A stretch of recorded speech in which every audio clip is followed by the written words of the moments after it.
अस्सलाम वालेकुम, welcome back to my YouTube channel. कैसे हैं आप सब? उम्मीद है कि खैरियत से होंगे। अच्छा जी, तो आज की वीडियो में मेरे पास ये एक 2 पीस सूट है जो कि बीच ट्री का है, दुपट्टा और शर्ट। सिंपल सा प्रिंटेड सूट है लॉन का, इसका लॉन का ही दुपट्टा है और लॉन की शर्ट है। तो सिंपल से सूट को किस तरह से हम डिज़ाइन करें कि वो हमें अच्छा भी लगे और पहने हुए कंफर्टेबल भी हो, गर्मी में बहुत तंग भी ना करे। अक्सर हमारे पास सिंपल लॉन के सूट पड़े रहते हैं और हमें समझ ही नहीं आती कि हम उनकी क्या डिज़ाइनिंग करें। तो मैं आपके साथ इस सूट के दामन की और गले की डिज़ाइनिंग शेयर करूंगी। तो अगर आपके पास भी कोई सिंपल सा लॉन का सूट पड़ा हुआ है तो आप उसको निकालें और जिस तरह से मैं आपको डिज़ाइनिंग बताऊंगी आप उसकी डिज़ाइनिंग करके और उसको एक बहुत ही खूबसूरत सा सूट बना सकती हैं। अच्छा, कुछ लेसेस मैंने ली हैं और ऑर्गेन्जा ली है जो कि मैं इसको इस्तेमाल करूंगी इसके दामन की डिज़ाइनिंग के लिए। अच्छा, इसके साथ ट्राउज़र नहीं था, ट्राउज़र मैंने अलहदा से लिया था। ये सफ़ायर का ट्राउज़र है, इसके साथ बहुत अच्छे से मैच हो रहा था, तो इसका मैं सिंपल पैंट ट्राउज़र स्टिच करूंगी।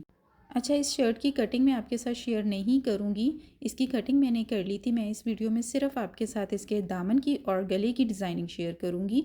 कटिंग हम जिस तरह सिंपल एक शर्ट की करते हैं बिल्कुल वैसे ही करनी है। अगर आप कमीज़ की कटिंग देखना चाहते हैं तो आप मेरी प्रीवियस वीडियोस देख सकते हैं जिसमें कि मैंने कमीज़ की कटिंग करना बहुत ही सिंपल और आसान तरीके के साथ मैंने बताई हुई है। इस वीडियो में मैं सिर्फ आपके साथ डिज़ाइनिंग शेयर कर रही हूँ। अच्छा जी, तो मैंने ये एक पट्टी ली है जो कि तकरीबन 4 इंच चौड़ी है। इसको मैंने इस्त्री करके इसके ऊपर बुकरम चिपका ली है। दरमियान में ये कुछ बबल्स आ रहे थे तो इनको मैंने पानी लगा के इस्त्री की है तो वो बबल्स ख़त्म हो गए।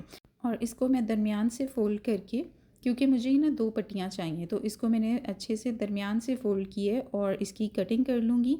और इस तरह से मेरे पास 2 पट्टियाँ आ जाएंगी। ये तकरीबन 2 इंच की चौड़ाई में 2 पट्टियाँ होंगी।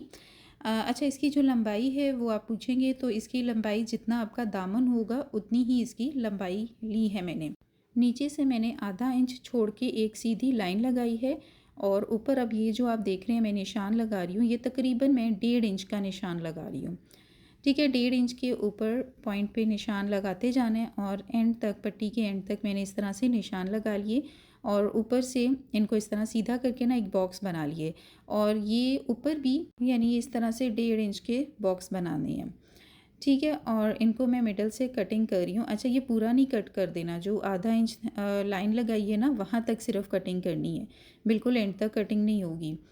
अच्छा, सारे मैं बॉक्सेस जो हैं इनको कट कर लेती हूँ और कटिंग करने के बाद इस तरीके से जैसे मैं आपको दिखा रही हूँ इस तरह से फ़ोल्ड करते हुए आपने ट्रायंगल्स बना लेने हैं। अच्छा, एक चीज़ का आपने देखना है कि जो फोल्डिंग होगी ना वो एक ही साइड पे करनी है, इस तरह से ना ज़्यादा अच्छी नीटनेस आ जाती है। ये जो बुकरम मैंने यूज़ किया, ये जो सिंपल हम यूज़ करते हैं ना जो गला बनाने में यूज़ करते हैं वही वाली बुकरम यूज़ की है।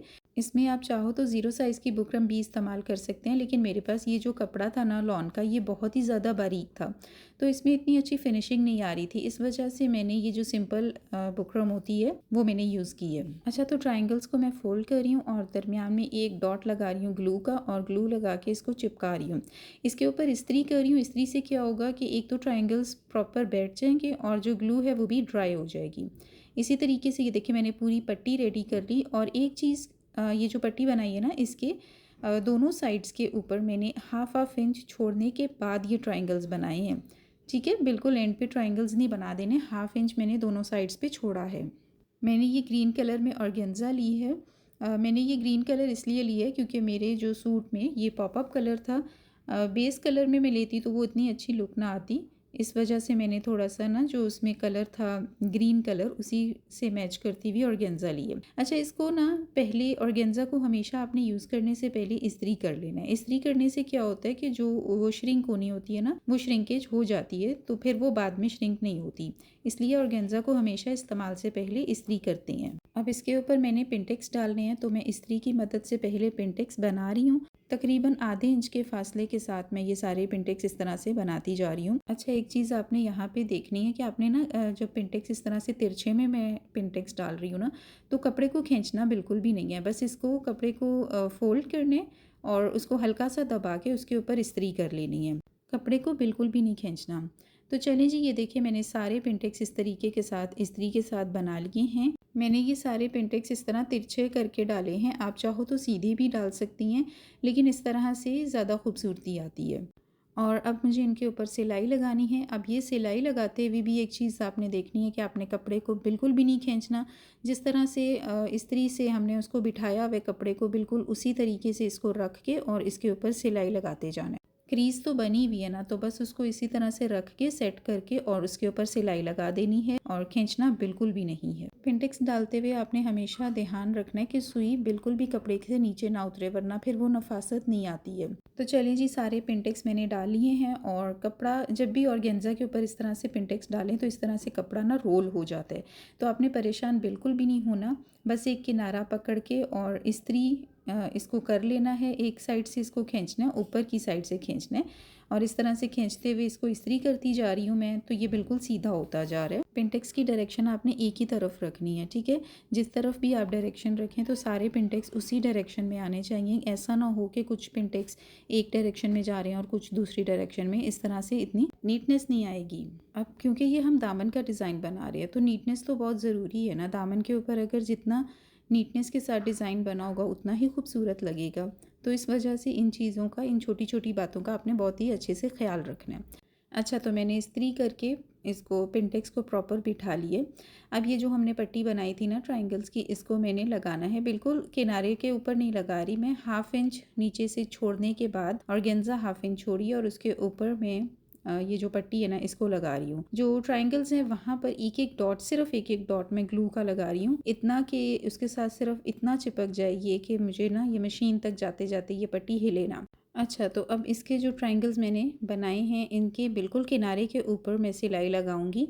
किनारे पे सिलाई लगानी है ताकि ये जो ट्रायंगल्स हैं वो ऑर्गेन्जा के साथ बिल्कुल इस तरह से फिक्स हो जाए। मैंने पहले नीचे भी एक सिलाई लगा ली थी जैसे आपको नज़र आ रही है, ताकि जो पट्टी है ना वो हिले ना। वैसे तो ग्लू के साथ वो चिपकी हुई थी लेकिन फिर भी मैंने एहतियातन एक सिलाई लगा ली है नीचे। अच्छा, तो जैसे मैंने आप शुरू में बताया था कि मैंने 2 पट्टियाँ ली थी, तो मैंने 2 ट्रायंगल्स की पट्टियाँ बनाई हैं और उनको इस तरीके के साथ आमने सामने लगा दिया।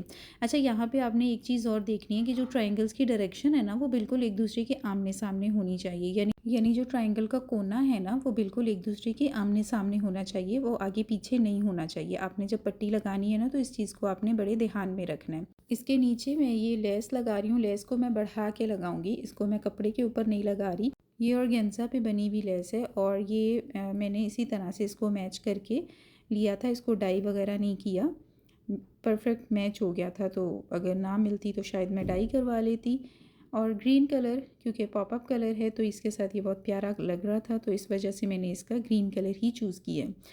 अच्छा, इसको मैं ग्लू के साथ नीचे मैंने हल्की हल्की ग्लू लगा के ना इसको चिपका दिया है ताकि फिर एक ही दफ़ा मैं इसको सिलाई लगाऊं, क्योंकि इसके ऊपर एक और लेस लगा रही हूँ मैं, ये गोल्डन कलर की जो जिगजैग लेस होती है। अच्छा, ये वाली जो लेस होती है ना ये भी डिफरेंट कलर्स में अवेलेबल होती है, गोल्डन में भी होती है, डिफरेंट कलर होते हैं गोल्डन के, और सिल्वर में भी होती है। तो ये जो मेरे सूट के साथ मैच हो रही थी गोल्डन से कलर में, मैंने वो ली है और इसको मैं इसके ऊपर रख के और सिलाई करती जाऊंगी। अच्छा, ये जो गोल्डन लेस लगाई है ना ये सूट को एक फॉर्मल लुक दे रही थी, तो यही तो मेन मकसद था ना हमारा कि हम एक सिंपल से लॉन के सूट को किस तरीके के साथ एक फॉर्मल लुक दे सकते हैं। तो चलिए जी, ये हमारा दामन बिल्कुल रेडी हो गया, ये देखें इस तरीके के साथ, और अब इस दामन को मैं शर्ट के साथ अटैच कर लूँगी। अच्छा, तो अब हमने अगला काम जो करना है वो मैं आपके साथ इसके गले की शेयरिंग करने जा रही हूँ। गले के लिए मैंने ये बुकरम ले ली है और बुकरम जो है वो मैंने 9 इंच चौड़ी और 9 इंच की लंबाई में ली है, यानी कि 9 बाय 9 की मैंने ये बुकरम ली है। अब यहाँ पे मैं 3.5 इंच के ऊपर निशान लगा रही हूँ। चौड़ाई में मुझे ये गला 3.5 इंच चाहिए और इसकी जो लंबाई है वो मैं 4 इंच रख रही हूँ। मुझे ये ज़्यादा डीप नहीं चाहिए था तो इस वजह से मैंने इसको सिर्फ 4 इंच के ऊपर रखा है, लेकिन 4.5 पर भी आप रख सकते हो। इसके बाद इसका राउंड शेप देके गले की, जिस तरह से हम नॉर्मल राउंड शेप देते हैं, इसको शेप दे लेनी है। अब यहाँ नीचे 2 इंच के ऊपर मैं निशान लगाऊंगी, 2 इंच नीचे, और साइड पे चौड़ाई जो है वो 1 इंच। दोनों साइड्स पे मैं मेजर कर रही हूँ और एक बॉक्स बना लूँगी। ठीक है, जिस तरह से मैं आपको दिखा रही हूँ बिल्कुल ऐसे ही एक बॉक्स बना लेना है। अब इस बॉक्स के अंदर मैंने ड्रॉप बनाना है, इस तरह से वाटर ड्रॉप जैसे होता है ना, बिल्कुल वैसे इसकी शेप बनानी है और ये शेप आपने बड़े ध्यान से बनानी है। अगर आपकी भी ड्राइंग मेरी तरह अच्छी नहीं है तो आप लेड पेंसिल यूज़ कर लें, ताकि अगर कोई ख़राबी होती है तो मिटा के आप उसको दोबारा से इसकी जो शेप है ना वो उसको बना सकते हैं। क्योंकि सारा जो लुक आनी है ना वो इसकी इसी ड्रॉप की लुक आनी है। और अगर इसी की शेप अच्छी नहीं बनी तो फिर पूरे गले की लुक ख़राब हो जाएगी। तो इसको बनाने के बाद आधे इंच की चौड़ाई के बाद ये जो बाहर बाहर आधे इंच का मैं इस तरह से निशान लगा के और फिर इसकी कटिंग कर लूँगी। और अंदर से जो मैंने ड्रॉप बनाया था उसको मैं छोटी कैंची के साथ कटिंग करूँगी ताकि इसकी शेप ख़राब ना हो। अच्छा, यहाँ पे मैंने इसकी कटिंग कर ली और यहाँ पे दोनों साइड्स के ऊपर हल्का हल्का सा कट लगा के तो इसकी जो शेप है ना उसको मैं थोड़ा सा खोल लूँगी। अच्छा, तो ये गले को मैं एक कपड़े के ऊपर चिपका के और इसकी साइड्स को फोल्ड कर लूँगी। अच्छा, तो ये मैं डोरी बना रही हूँ क्योंकि मुझे इसके गले के ऊपर डोरी लगानी है। डोरी बनाने का तरीका मैं आपके साथ बहुत दफ़ा पहले शेयर कर चुकी हूँ। अगर आप देखना चाह रहे हैं कि बारीक डोरी कैसे बनाई जा सकती है तो मैं आपके साथ लिंक शेयर कर दूँगी, आप वो वीडियो देख सकते हैं जिसमें एक बारीक डोरी आप कैसे बना सकते हैं मैंने आपको बहुत डिटेल के साथ बताया हुआ है। तो चलिए, इस तरह से मेरे पास डोरी थी, 2 डोरियाँ मुझे चाहिए थी तो मैंने 2 डोरियाँ बना ली हैं। और इसके बाद मैंने ये एक कपड़ा लिया जिसको कि मैंने राउंड में कटिंग कर ली है और ये 4 इंच की चौड़ाई में है। 2 सर्कल्स हैं ना, तो इसके साइड्स के ऊपर मैंने सिलाई लगा ली है और थोड़ा सा मैंने सिलाई छोड़ दी ताकि इसको मैं पलटा सकूं। और इस सर्कल को मैं पलट कर सीधा कर लूँगी और फिर इसके ऊपर इस्त्री करके इसको बिठा लूँगी। अच्छा, यहाँ पे जो थोड़ा सा इसका छोड़ा था सिलाई, जहाँ पे छोड़ी थी तो उसको सीधा करने के बाद उसके ऊपर सिलाई लगा लूँगी। यहाँ मैंने इसको सीधा कर लिया और इसके ऊपर इस्त्री कर ली और ये जो जिगजैग लेस थी इसको बिल्कुल इसके किनारे के ऊपर रख के और सिलाई लगा लेनी है। सिलाई लगाते हुए मैं लेस को दबा रही हूँ और दबा के इसको आहिस्ता आहिस्ता इसकी सिलाई लगा रही हूँ ताकि एक तो इसकी शेप आ जाए और दूसरा जो सुई है वो लेस के ऊपर से उतरे ना। ठीक है, इस तरह से इसको राउंड शेप में सिलाई लगाने के बाद एक्स्ट्रा मैंने कटिंग कर दी। इसी तरीके के साथ मैं इस सर्कल के अंदर एक और छोटा सर्कल बनाऊंगी लेस के साथ। बस आपने मशीन आहिस्ता चलानी है और इसको इस तरीके के साथ राउंड घुमाते हुए सर्कल बनाना है तो ये बड़ी परफेक्ट तरीके के साथ बन जाएगा। ठीक हो गया जी, दूसरा सर्कल भी हमारा रेडी हो गया। इसी तरीके के साथ मैंने एक और सर्कल बना लिया, यानी कि टोटल 3 सर्कल मैंने बनाए हैं लेस के साथ। अब इस सर्कल को मैंने दरमियान से हाफ़ किया है, मैंने अंदाजे से ही इसको हाफ़ कर लिया था मिडल से और इसकी मिडल से इस तरह से कटिंग कर लेनी है तो ये हमारे पास 2 हाफ़ सर्कल्स बन जाएंगे। अब ये जो डोरी बनाई है इस डोरी को मैं यहाँ पे मिडल में रखूँगी और सर्कल को ऊपर से इस तरह से करके यहाँ पे सिलाई लगा देनी है। सिलाई लगाने के बाद जब मैं इसको सीधा करूँगी तो इस तरीके के साथ ये टसल्स मेरे पास बन के रेडी हो गए। आपको क्लोज़अप करके दिखा रही हूँ कि ये बन के रेडी होकर किस तरह से लग रहे हैं। उम्मीद है कि आपको समझ आ गई होगी।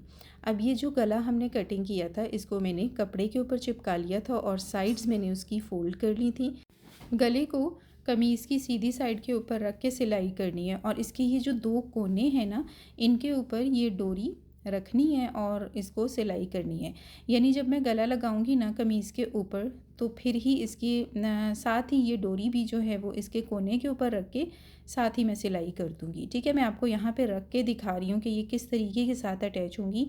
बस ये अंदाजे के साथ ही आपने देखना है कि जब आप सिलाई करेंगे गले को तो आपको पता होगा कि कोना कहाँ पे आ रहा है और वहाँ पे आपने डोरी रखनी है और ऊपर से सिलाई लगा देनी है।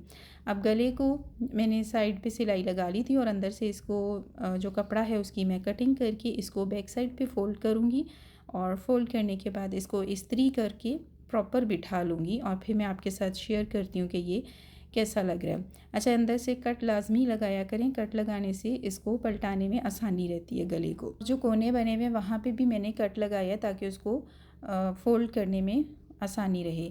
अब यहाँ पे ये देखें दोनों साइड्स के ऊपर कोनों के ऊपर इस तरह से डोरी लगी और डोरी को मैंने खींचा तो बहुत ही अच्छे तरीके से उसके कोने जो हैं वो बाहर निकल आए हैं। डोरी लगाना कोई भी मुश्किल नहीं है, बस आपने ध्यान रखना है कि कहाँ पे आपने सिलाई लगानी है कोने के ऊपर। जिगजैग लेस जो है उसको भी मैं गले के ऊपर लगाऊंगी, ऊपर रख के मैं इसके किनारे किनारे के ऊपर लेस अटैच कर दूंगी और इसके किनारे के ऊपर आपने बहुत अच्छे से इसका ये जो कोना है ना वो बनाना है। तो चलिए जी, मैं लेस लगाती हूँ और अपनी शर्ट कंप्लीट करती हूँ और फिर मैं आपके साथ इसकी फ़ाइनल कंप्लीट लुक शेयर करूँगी कि ये रेडी होने के बाद ये शर्ट किस तरह की लग रही है। तो अगर अभी तक आपने मेरे चैनल को सब्सक्राइब नहीं किया तो प्लीज़ चैनल को सब्सक्राइब कर लीजिए। वीडियो पसंद आए तो वीडियो को लाइक करना मत भूलिएगा। तो चलिए जी, अब इसकी फ़ाइनल लुक देख लेते हैं।